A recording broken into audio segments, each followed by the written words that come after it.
Hey, what's up, everybody? Welcome to Catch, Hook, and Shoot. Today is Sunday, October the 14th. Hope everybody's loving the show, and hope you're checking it out on Podbean, Spotify, iTunes, Apple Podcasts, Google Play, any place you find your podcasts. Hope you're following the show on Facebook, Twitter, Instagram, Snapchat, all social media. If you ever want to shoot me an email, it's catchhookshoot@gmail.com. Like I said, today is Sunday, October the 14th. My name is Tom. And a lot going on this week. All kinds of news coming out of the WWE. Most of it surrounding the Crown Jewel event coming up on November 2nd. I'm going to get into that a little bit later. Going to see what's going on around the world of pro wrestling this week. First of all, on Raw, had a couple of pretty significant heel turns on Raw. First and foremost was Bobby Lashley. The WWE's kind of been hinting at this ever since they hooked him up with Lio Rush. Lio Rush, obviously, a natural born heel, and looks like that's the direction that they're going to take Lashley, which I like. I like the fact that they put him with a mouthpiece, because Lashley's not the greatest on the mic, but he's phenomenal in the ring. So I think these two being paired together is going to be really great for Bobby Lashley's career going forward. Hopefully it results in him getting a pretty big push, and we'll see what's going on from there. Another heel turn that happened on Raw this past week. The Bellas, Nikki and Brie, turned on Ronda Rousey, and it's looking like Nikki Bella is going to be the one to challenge Ronda Rousey for the Raw Women's Championship at the Evolution pay-per-view coming up. Not totally unexpected. I've been looking for this to happen the last couple of weeks since they've been teaming the Bellas with Ronda, and the Bellas obviously are going to have a pretty significant spot in the Evolution pay-per-view. They may not be the greatest in-ring performers, but as far as mainstream popularity and things like that, with their all the reality shows and all their other business ventures that they got going on, it just makes good business sense to put them in a prominent role in the Evolution pay-per-view. I know a lot of people aren't real happy about it. There's definitely better in-ring competitors they could have put in there with Ronda for this match at Evolution, but like I said, it's not totally unexpected. Another big piece of news coming out of Raw was the return of Kurt Angle in the Battle Royal that Baron Corbin held for a spot in the WWE World Cup tournament coming up. Angle came in under a mask, dressed as the Conquistador, which I thought was pretty funny. Can't wait to see what Edge and Christian might have to say about that one. But anyway, so yeah, Kurt Angle's back. Looks like he's going to have an in-ring role, at least for the time being. Don't know if he'll go back to being the GM at any point, or if he's going to do more actual wrestling. We'll have to see how that's going to go. Another big return officially announced at Raw was Shawn Michaels coming out of retirement to team with Triple H. You're going to see a tag team match, D-Generation X versus the Brothers of Destruction, which is right now scheduled for the Crown Jewel event coming up. Again, that's I'll get into the specifics of that later, but as of right now, DX versus Brothers of Destruction, classic tag team match here for the biggest names in WWE history. Should be an awesome match wherever and whenever it takes place.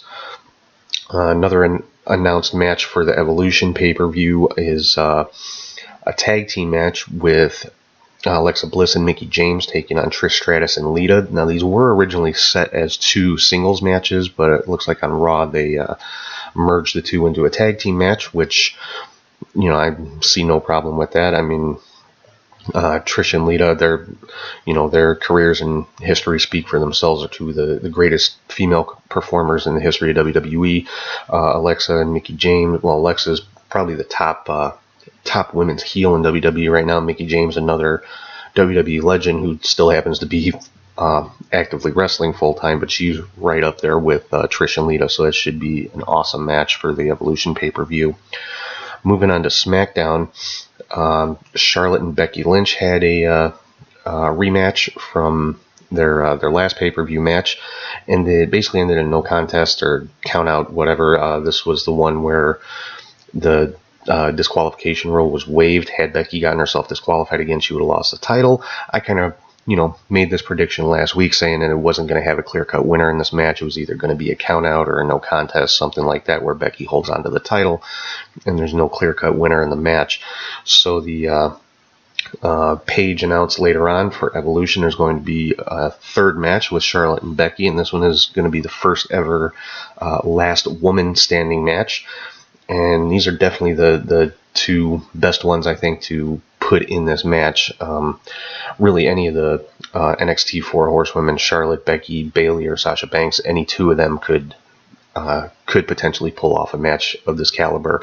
So this, I'm hoping, well, no, I take that back. I'm going to say Ronda and Nikki Bella is going to be the main event of the Evolution show.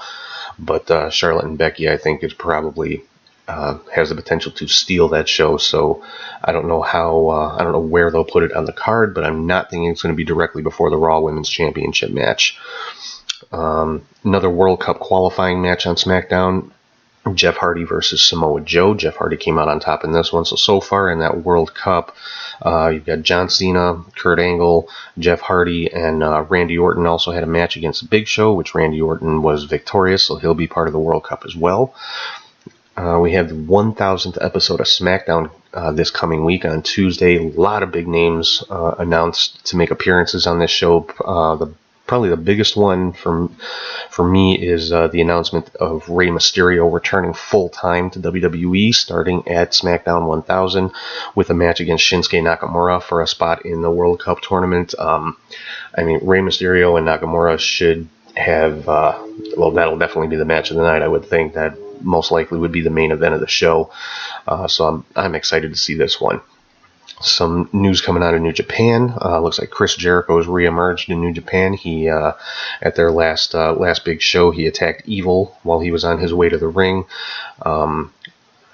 This is basically getting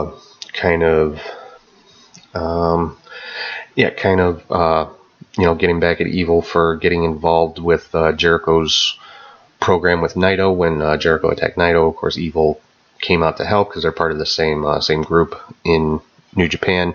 So Jericho attacked Evil and challenged him to a match for the New Japan or the IWGP Intercontinental Championship at their show coming up on November 3rd. Some Bullet Club news. We've got Jay White, Jado, and Gato are new members of the Bullet Club OGs, or the Firing Squad, whatever you want to call them, with Tama Tonga, Haku, Tangaloa, that faction of the Bullet Club, which of course they've been actively recruiting the last couple weeks. So it looks like these three are the ones that they've taken on. Are they going to end up getting anybody else? I guess we'll have to wait and see on that one. Ring of Honor last week had a match with the Villain Marty Scurll versus Hurricane Helms. This was an awesome match. If you have not seen it yet, do yourself a favor and check this match out, because it was a really good match. Check it out on the Fight app or however you can, but definitely watch that match. 205 Live had the 205 Live debut for Mike Bennett and Maria Kanellis.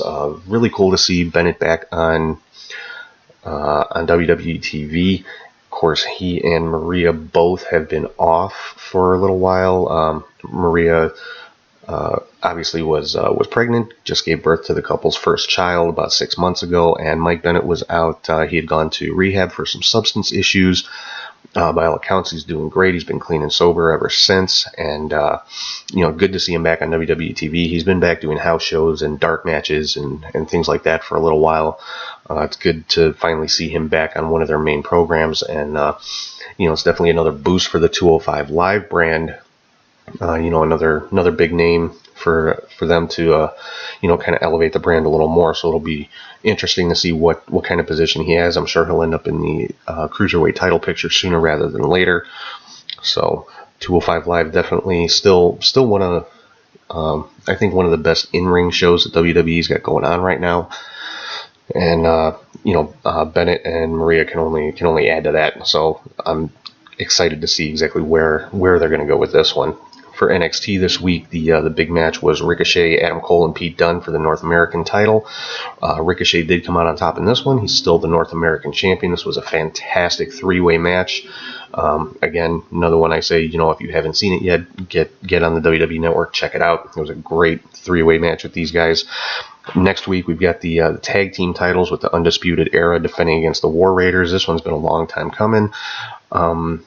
I figure Undisputed Era is probably going to find a way to retain, whether it's a disqualification or winning by some type of underhanded tactics, whatever it might be, because this is a rivalry that I think they're probably going to carry on for a little while. It's been building for a little while already, and this is going to be the first match between these two teams, so it'll be pretty cool to see how this one's going to play out. The Mae Young Classic this week was a match that I've actually been waiting for since the tournament started. Mia Yim versus Caitlyn. My opinion, I know I posted this on Twitter earlier in the week. This was the best match of the tournament so far, and every match in the tournament's been great. Has not been a bad match yet, but this, for my money, has been the best match of the tournament. I hated, that one of them had to lose because they are two of my favorite female superstars, but Mia Yim did come out on top in this one, advanced to the quarterfinals. Again, I have not read any spoilers on this. I've been actively trying to avoid them. I have not, been avoiding any. I've been avoiding any kind of articles about the Mae Young Classic and things like that, just because, I want to be surprised. I want to, watch it unfold as it's happening on TV. I know all these matches have already been taped a couple of months ago, but I've been doing everything I can to avoid seeing, who beats who and who's in the finals for Evolution and things like that. Some interesting rumors floating around this week on the Wrestling Observer. They were made mention that Cody Rhodes, and I would assume the Young Bucks as well, are looking into possibly doing an All-In 2 and maybe even All-In 3, potentially in Chicago again or somewhere in Southern California. That's definitely huge news. Hopefully that's something that does come to fruition, because All-In, I said it before, was the best show that I've been to in a number of years. And they can, it can only go up from there. I would think if they were to announce All-In 2, if they were to go for a bigger arena, just for example, if they did do it here in Chicago again, if they were able to get into the Allstate Arena, which is typically a WWE venue, I have no doubt they would sell it out. I mean, it's an 18,000 seat arena, so it would almost double the capacity for what they had for All-In 1, but there's no doubt in my mind they could sell it out. So this is definitely something I'm going to be watching pretty closely, and hoping that it does come true. So we'll see how that goes. Some Impact rumors going around. Of course, Bound for Glory is going on tonight. There's a rumor floating around that Chris Jericho could make an appearance. Wouldn't surprise me. He pops up everywhere else. So, and he does have the Jericho Cruise coming up at the end of this month.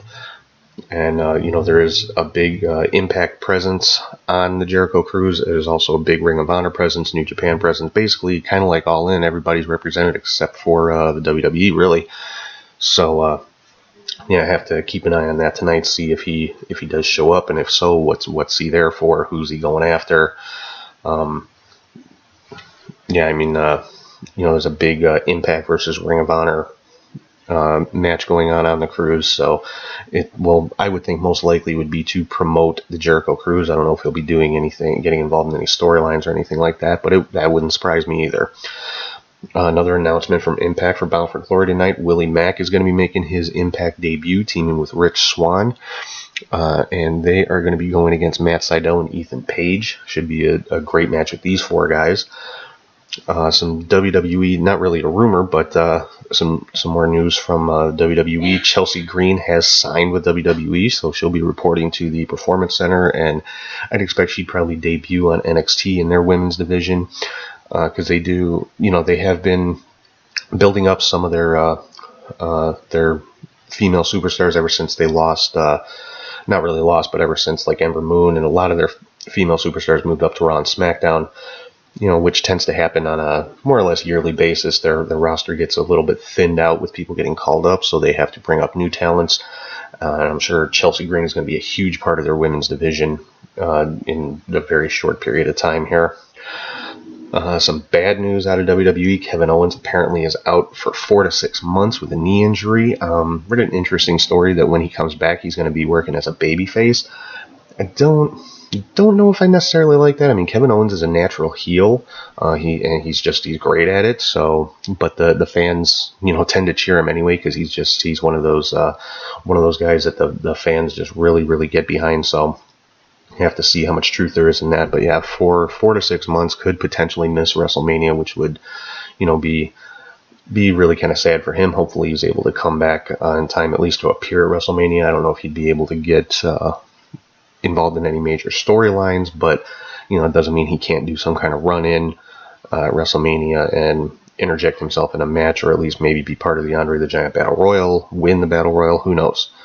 But hopefully he's able to heal up pretty quick and get back sooner rather than later. Another piece of information from WWE. Apparently Bray Wyatt's going to be making his return to television pretty soon.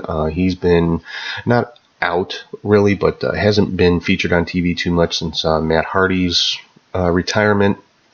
And I don't think they're necessarily repackaging him, but from what I read, he is going to be set for a major push when he does return to TV. Now, they've tried this before. He has been WWE champion in the past, not for a very long time, but he, the fans, I mean, he's another one. The fans love Bray Wyatt, whether he's babyface, heel, whatever. The fans are behind him. So giving him a push, whether it's the Universal title, Intercontinental title, making him part of another tag team, who knows? But he's definitely earned a more prominent spot. So hopefully, whatever plans they have for him, it will work out a little bit better than previous plans. Like I said, it just seems, they kind of build things up really big with him, and then the payoff is not the greatest, and it's not any fault of Bray Wyatt's. It's just the it's just kind of the way things have worked out. So we'll see what happens with him. Hopefully he'll be back on TV in the next few weeks, and we'll see exactly what this quote-unquote push consists of that he's supposedly going to be getting. Something kind of cool with WWE, I guess. Matt Hardy did an interview with JR on his podcast this past week, and I guess this would be the official announcement because I haven't seen anything about it on WWE television, but there's going to be a Broken or Woken Hardy Halloween special on the WWE network. I'm really looking forward to that. I mean, anything that they've done with the Broken universe at the Hardy compound has been entertaining as hell, so I can only imagine what a Halloween special would consist of. I believe they said it's going to be like a half-hour special, so I'm really looking forward to that. It's supposed to be out sometime at the end of this month. I'm sure it'll probably air like right after Raw or SmackDown. I would assume probably the week of Halloween. So yeah, that should be something to watch. Bound for Glory for Impact Wrestling is going on tonight. A lot of big matches going on for this one. Looks like it's shaping up to be a pretty good pay-per-view. We've got LAX versus the OGs. And LAX, of course, is Santana, Ortiz, and Conan. And the OGs is Homicide, Hernandez, and King. It's what's being called a concrete jungle death match. I would assume that's basically just a street fight with these two. The storyline that's been playing out with these guys on Impact TV the last few weeks has been really good. I've liked it. If you guys have missed it, there's just a lot to go over with this one. But it's basically being presented as two rival gang factions basically going at each other. They've been under a ceasefire the last couple of weeks. Of course, that ceasefire was broken this past week when LAX beat the OGs down on the Go Home show of Impact before Bound for Glory. For the Impact Championship tonight, you got Austin Aries versus Johnny Impact, Johnny Mundo, whatever you want to call him, John Hennigan. This match should be unbelievable. I mean, these are two of the top, the two top superstars in Impact Wrestling right now. And John Hennigan has been one of my favorites for a long time. Just the stuff that he can do in the ring and outside the ring, and everything else is just ridiculous. He's a crazy good athlete. And Austin Aries, same thing. Phenomenal wrestler. More of a mat-based wrestler, where John Hennigan is more of an aerial guy. So good clash of styles, and should be just a fantastic match. Need to take a pause right here. I will be back in just. All right, sorry about that. Had to pause my recording. There was looked like my video was starting to mess up a little bit. It should be all fixed here, so hopefully it didn't wasn't messing up too much before I did that. I don't want to have to record the whole show over again. But so where was I here? Oh yeah, talking about the Bound for Glory event coming up tonight. We've also got OVE versus Brian Cage, Phoenix and Pentagon Jr. in an OVE rules match. Basically, again, like a street fight, really are no rules. Eddie Edwards versus Moose. Tessa Blanchard versus Taya Valkyrie for the Knockouts Championship. Should be another fantastic match. Would be pretty cool to see Johnny Impact and Taya Valkyrie come out with the Impact Champion World Championship and Knockouts Championship. That's really what I'm hoping to see. Like I said, I just think it'd be cool considering they're husband and wife. Already talked about Matt Sydal and Ethan Page versus Rich Swann and Willie Mack, and then we have Allie versus Su Yung once again. This is actually an interesting storyline. I really kind of like this. Su Yung, for those of you that don't know, she's kind of almost like a female version of the Undertaker in some respects. Her thing is locking her opponents inside of a casket, and then basically they're never heard from again. They don't come flat out and say the person is dead, but they and Allie's been kind of working to make sure that she never puts anybody in the casket again. That's what happened to Rosemary. She hasn't been seen on Impact TV since she lost a casket match to Su Yung. Now, apparently tonight, Allie is going to be traveling to the land of the undead or something like that with Father James Mitchell, of course, Abyss's old manager, helping her with that. And so I think tonight you may see the reemergence of Rosemary on Impact, which I think would be cool. I like Rosemary a lot. She's one of probably my favorite female superstar on Impact. So it'd be good to see her back on TV again. And then one more match with on Bound for Glory. We've got Eli Drake versus I guess a mystery opponent. It's just listed as to be announced right now, so it'll be interesting to see who this is going to be. And then the other big shows going on this weekend is Ring of Honor Glory by Honor. This, of course, was a two-night show. Night one was on Friday, and night two is tonight in Philadelphia at the old ECW Arena. But Friday night, the matches that took place, Hangman Page defeated Shane Taylor. The Kingdom, TK O'Ryan and Vinny Marseglia, hope I'm saying that right, defeated Kenny King and Flip Gordon. Briscoes defended the ROH Tag Team titles and retained them against the Bouncers, the Beer City Bruiser, and Brian Milonas. Marty Scurll and Hurricane Helms had another rematch, ended in double DQ, so it looks like they're advancing this storyline a little more. It'd be interesting to see what the next step is for these two. Bully Ray defeated Jonathan Gresham, and the Bullet Club, Cody Rhodes and the Young Bucks defeated SoCal Uncensored to retain the 6-man tag team championship. And the main event Friday night was Jay Lethal successfully defending the ROH World title against Silas Young. Now, coming up tonight at the TV tapings in Philly, Jay Lethal, Jonathan Gresham, and a mystery partner are taking on the Kingdom, Matt Taven, TK O'Ryan, and Vinny Marseglia. Cody's taking on Kenny King, and the Briscoes are defending the tag team titles in a 3-way match against the Young Bucks and the Addiction. So that should be that tag team match is one I definitely need to see. Now tonight is TV taping, so I would assume those matches will be on TV within the next couple of weeks. Cannot wait to see that 3-way tag match. Three of the top teams in the world. Quite honestly, there's no other way to say it. So it should be an amazing match with those guys. Some other interesting news with the Bullet Club.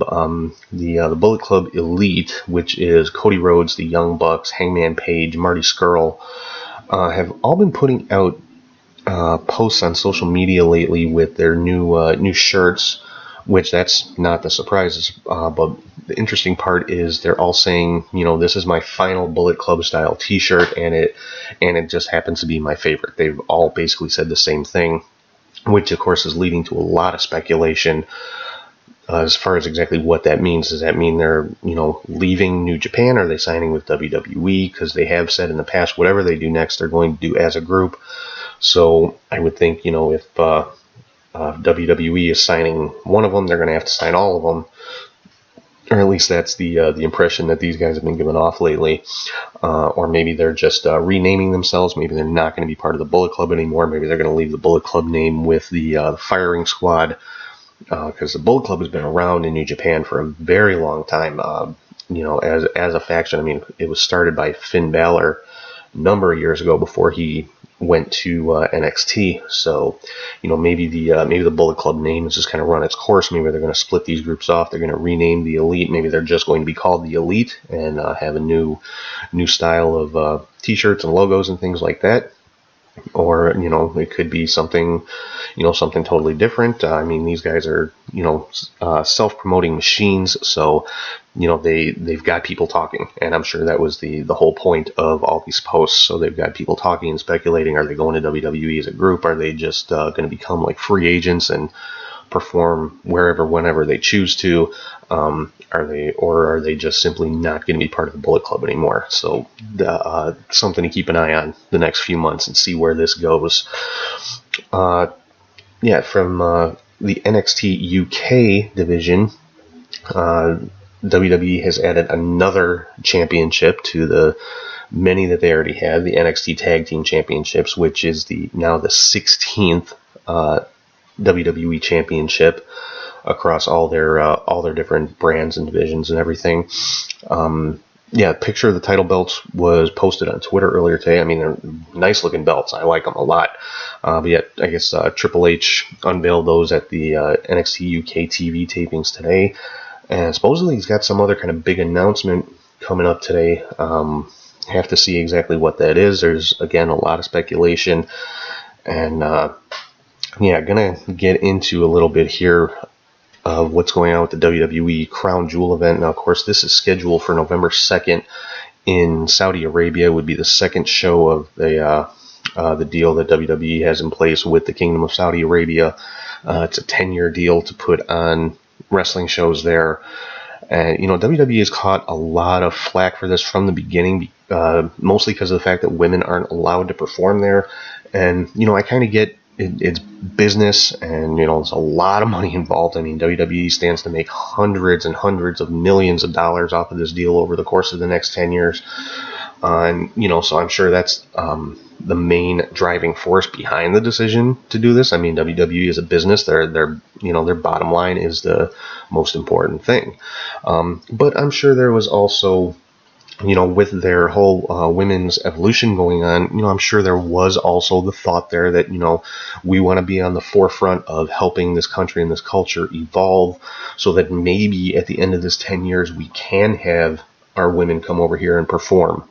I'm like I said, I'm sure that was at least part of the thought that went into this, with the Saudi government, basically saying, putting out there, they're trying to evolve their country and their culture, and change some of the old outdated things that are traditions and things like that now. And I know I mentioned on an earlier episode that stuff like that, as far as the women's rights and everything like that, it's not something that's going to change overnight. It's going to take time. But I think I, like a lot of other people, was hopeful that they were at least working in that direction. Now, there's been some things that happened in the last week or so, basically regarding just general human rights, that I'm sure most everybody's seen the story by now, that a journalist for the Washington Post, who is a permanent U.S. resident, but also a Saudi citizen, has disappeared from the Saudi consulate in Istanbul, Turkey, and by all accounts, he was tortured and murdered by the Saudi government for basically speaking out against the government, being critical of the royal family, and what have you.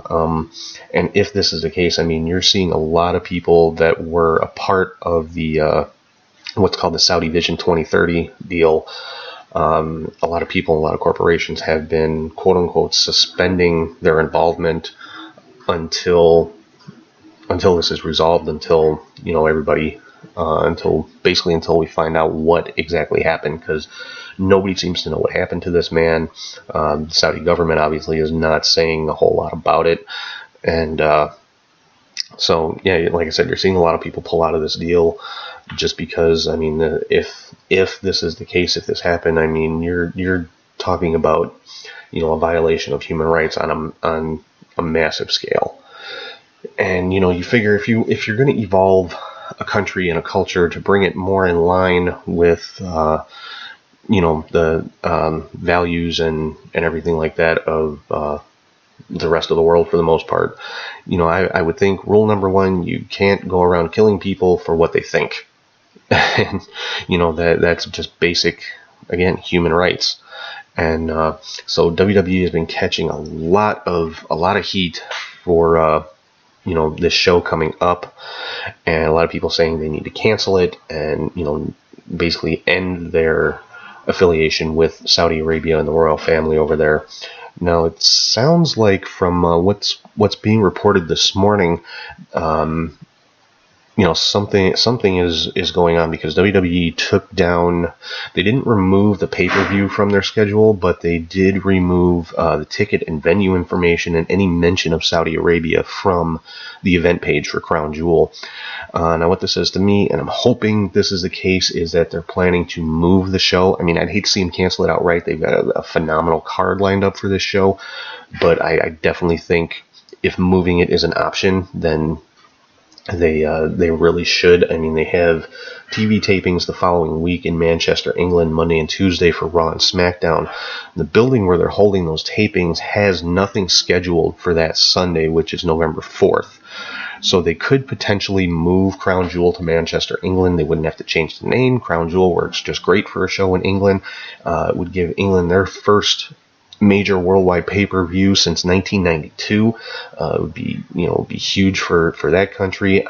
They've got 3 weeks to do this. That is plenty of time for them to announce the change, get tickets on sale, and I have no doubt it would sell out. I mean, they'd lose money. There's no way around that. They would lose money by doing this. But at what point do you say the money's not worth it?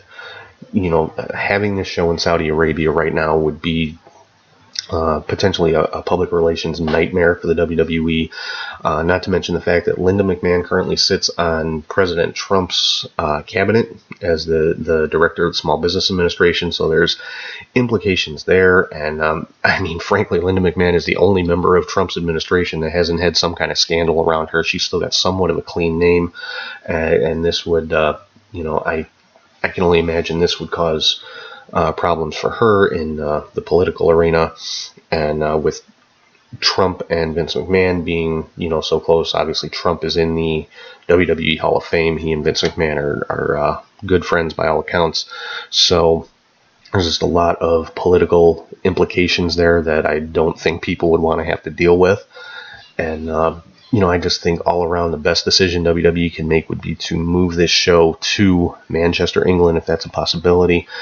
If it's not, I mean, if it came down to, either having the show in Saudi Arabia and dealing with the consequences, or canceling it outright and dealing with those consequences, if it were my decision, I'd rather just cancel the show. Just make the announcement, due to circumstances beyond our control, the show's been canceled, and that's that. And move forward with whatever else is going on. Maybe move some of these matches to Survivor Series, or something like that. And because this is just, I don't know, it's not, I don't know if it's something WWE could recover from. I mean, I don't think it's going to bankrupt them, but it would definitely tarnish their reputation pretty badly, I would think. So, like I said, they have removed the ticket and venue information from the show page as of right now. They've removed all mention of Saudi Arabia. So I think that's a good sign that hopefully they're going to be moving it. And Triple H did say he's got a huge announcement for the NXT UK tapings going on today. Hopefully that announcement is that Crown Jewel will be moving to Manchester for November 4th. I have to keep an eye on that and see what's going on. So that's pretty much everything that's been going on around the world of wrestling. Keep an eye on social media to see what if anything is going on with the Crown Jewel event.